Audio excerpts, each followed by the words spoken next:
Hello, welcome. I'm Nomia Iqbal. In Mexico, the army has confirmed the death of one of the country's most feared drug lords, known as El Mencho, caught and killed in a dawn raid. He was killed in an operation in the town of Tapalpa. The US had previously issued a $15 million reward for the capture of the co-founder and leader of the Jalisco New Generation drugs cartel. It's feared for its use of extreme violence.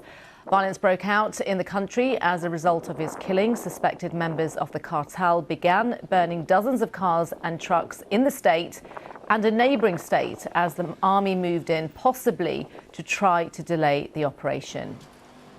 Our Latin America correspondent Will Grant joins us now from Mexico. Good to have you with us, Will. First of all, for people who might not know anything about El Mencho, who was he? He was crucial, Nami. I mean, we often talk in Mexico about kingpins and drug lords and so on. This was one of the very, very biggest. In this particular moment in time, the most wanted man in Mexico, by some distance, I would say. The feared leader of the Jalisco New Generation cartel, which is a vast criminal organization which traffics tons and tons of methamphetamine, cocaine and fentanyl into the United States, responsible for scores of murders a year. And, you know, one of those who really underpins the criminal underworld in this nation. Of course, it's a major victory on some level for the authorities here, for the military who killed him in a raid, injured him initially, and then he died en route to Mexico City. But of course, we're seeing the unfolding violence that goes with that, as his organization is extremely powerful and very, very well armed. Now, National Guard have been deployed outside the Attorney's office after that killing.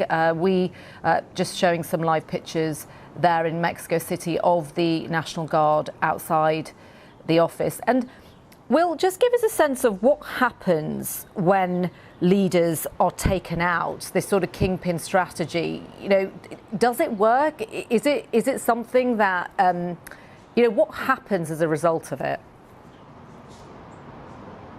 It can have an impact. I mean, somebody like El Mencho, these organizations can be quite top-heavy in the sense that an individual leader can be an important, more than just a cog in a bigger machine. They are leaders for that very reason. They lead troops, they lead men, and they bring strategy to the table. That said, where one leader falls, another is invariably ready to take his place or her place. There are important women in drug trafficking too, but it is key that when one falls, there's generally people beneath him to replace him. We'll see what happens in this particular instance. It is interesting, this degree of violence and how quickly it's unfolded, and a real challenge for law enforcement in cities across Mexico. And let's just mention some of those cities. They include Guadalajara, the state capital, an important cultural center in Mexico. They include, and going to be a host city of the FIFA World Cup this summer. They include Puerto Vallarta, a very, very important tourist hotspot in the country where potentially thousands of tourists currently holed up. So, you know, this is a major moment in sort of drug war history in Mexico. And Will, I think we're still trying to work out, you might actually know more than I do, if the US were involved in any capacity in this operation, but nonetheless, I imagine that this will be seen as a victory by President Trump, the death of someone as significant as El Mencho.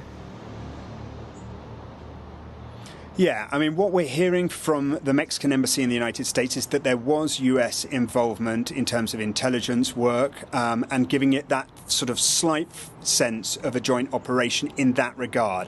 But my understanding is that what unfolded on the ground was a Mexican military raid that led to the death of El Mencho, but with intelligence supports from the United States.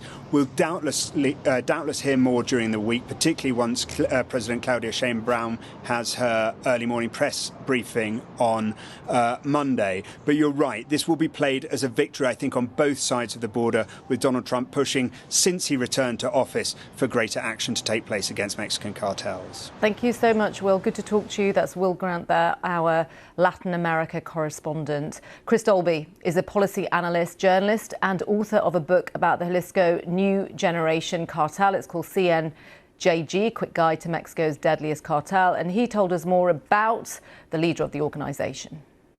El Mencho was, without any competition, Mexico's deadliest and most influential drug trafficker. He is on the level of El Chapo or Pablo Escobar for his role in the international drug trade. He was also the founder of the CJNG, which for the last 15 years, he ruled with an almost cult of personality level of leadership. And his death leaves an enormous vacuum, which I fear will be filled with even more drug violence across Mexico. Well, this is the fear, isn't it, that if you take out the leader, it just triggers more violence and fragmentation. Do you think that is likely to happen now? I mean, what is the benefit of taking someone out like that? Without a doubt, El Mencho was responsible directly and indirectly for the violent death of thousands of people. And he needed to be brought to justice. However, the kingpin strategy, as you rightfully say, has a major flaw. When you remove the top dog, his lieutenants are going to fight more aggressively against each other to slice up the criminal empire. And the CJNG had one hell of a criminal empire, from drugs to illegal mining to oil theft to migrant smuggling to extortion. There's a lot for people to fight over. And El Mencho, as I said, had this sort of iron grip over the CJNG for 15 years. There was no talk of a successor. There was no talk of someone picked to be his heir. There are 4, 5, 6 different leaders, each with significant ground across Mexico, each with a lot of troops under their command, and I'm not aware of any one of them having the ability to take over where El Mencho left. We're just seeing some pictures now of the aftermath of the operation. As I mentioned, suspected members of the cartel burnt dozens of cars and trucks in Jalisco and neighbouring state as the army was moving in.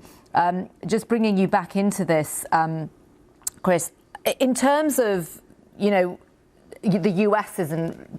They weren't involved in the operation, as my understanding is, but nonetheless, his killing it could be seen as some sort of prize to President Trump. We know there's been months of pressure over fentanyl and you know, designating drug cartels as foreign terrorist organizations. Would you characterize that as a win for the US? It's certainly going to be played that way by Donald Trump and his administration. El Mencho was a highly recognizable drug leader. He's been named as a terrorist. He was one of the most wanted men by the Department of Justice, with a bounty of $50 million on his head. So removing him is going to be played by the US as, look at what Mexico does when we force them to play ball with us. And the narco blockades, as you described, that's fairly standard. When a leader of this magnitude is killed or captured, you do see a lot of violence in the area around his capture. What worries me is what happens a week, a month, a year down the line when the fallout of all this happens.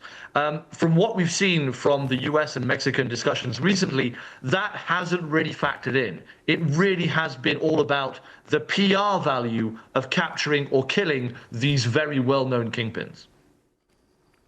Chris Dolby there. Just to let you know, the US Department of State has issued a shelter-in-place warning for US citizens in various states in Mexico, specifically Jalisco. The former US ambassador to Mexico and the Deputy Secretary of State, Christopher Lando, has described El Mencho on social media as one of the bloodiest and most ruthless drug kingpins. He added that his death was a great development for Mexico, the US, Latin America, and the world, and we'll keep you across that story as it develops.